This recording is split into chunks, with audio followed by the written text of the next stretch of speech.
Sheriff Laughlin, Terry Husk.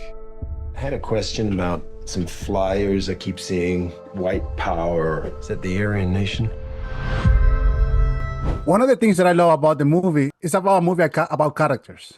Yes. And of course, we know the intention and we know a little bit of the background. But how do you build these characters as an actor? You do that talking with the director, with Justin, or you create that straight from the script? No, it was a process. And Zach, the script writer, was very generous in realizing that we could add complications and backstory to the guy that he had written.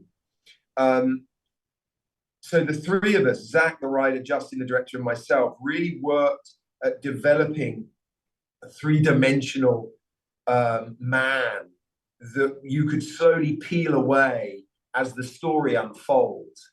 So an idea that there's this family that he's somehow lost because of his dedication to work or absence, a sense that his body's been broken because of the pressures of work, his need to lean on booze and smoking, the operation that he's obviously had as a result of that kind of abuse, and the pills he's taking. All of those were little details that we just sort of slowly fed in. And for me as an actor, it was a wonderful process because it was a very slow burn approach to creating this guy rather than having to hit bright colors, on the page.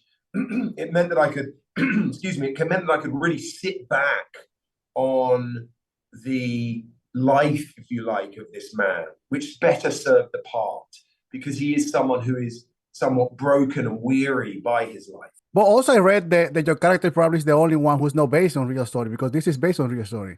And for me, super interesting because probably you were created this character based on the mindset of the police back then, 40 years ago. And that was the idea. And I loved it. And also I felt that I was watching one of those movies from the 70s and 80s that everything is driven by one character, and then he recruit people to face something. Yes. And this character always drink, always have like this dark past. Yes. Well, we always felt attracted to these characters back in the 80s and late 70s. Yeah. This was a direct inspiration. Oh, absolutely. Obviously the film is set in the early 80s. And as a piece, as a genre piece, it was an opportunity for us to absolutely try to emulate the films that Justin and I grew up watching and loving. That used to be studio films, the films of Sidney Lumet and William Friedkin and early Sidney Pollack. Yeah, The Conversation. Yes. Dirty Harry. Exactly. Yeah. Serpico, Dog Day Afternoon. Yes. And what was interesting was, you're right. It's always about this guy who you kind of think, is he capable of anything? Is he going to survive? He's kind of busted. And you learn about him, but he's somehow got this moral compass that means you want to follow him. And maybe he takes the wrong route, maybe, but you believe in him. And then it's as much a piece about getting to know him, it's as much a piece about will he make it, as it is about the cat and mouse thriller. But also it's about that chemistry, the good versus evil. Because we know you're police, that you're fighting against someone and a group of people that supposedly, not supposedly, but they're bad. Yeah. But also it's the development of a villain, because for them, they're doing the right thing. The contrast and the violence the movie shows, to me, is really it upgrades the feeling of the thriller. I'm so glad.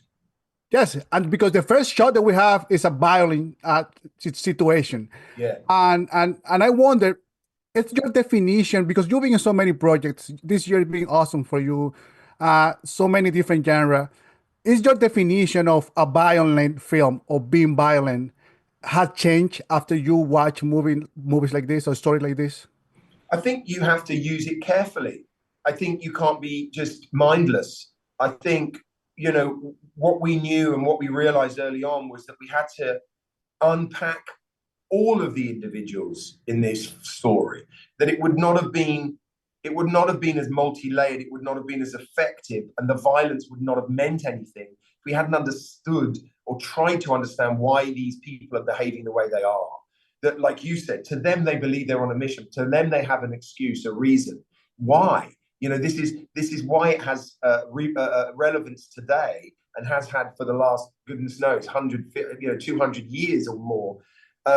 this sort of action, this sort of behavior, we have to better understand in our societies, and that the behavior that leads to the violence you're describing. And as storytellers, trying to look at them and the communities that they surround themselves with, and trying to understand what motivates that kind of violent act, I think is more responsible than, like I said, just sort of emulating the violence in some sort of willful, gleeful way. No, it's also beautiful because they are even are family men, and I think that gives something extra to develop a character. And I think Justin did a outstanding work along with you and Nicholas. Jude, thank you so much for your time. Oh, it's my pleasure. Thank you. It's good to talk to you. My pleasure. Have a great day, man. You too, mate.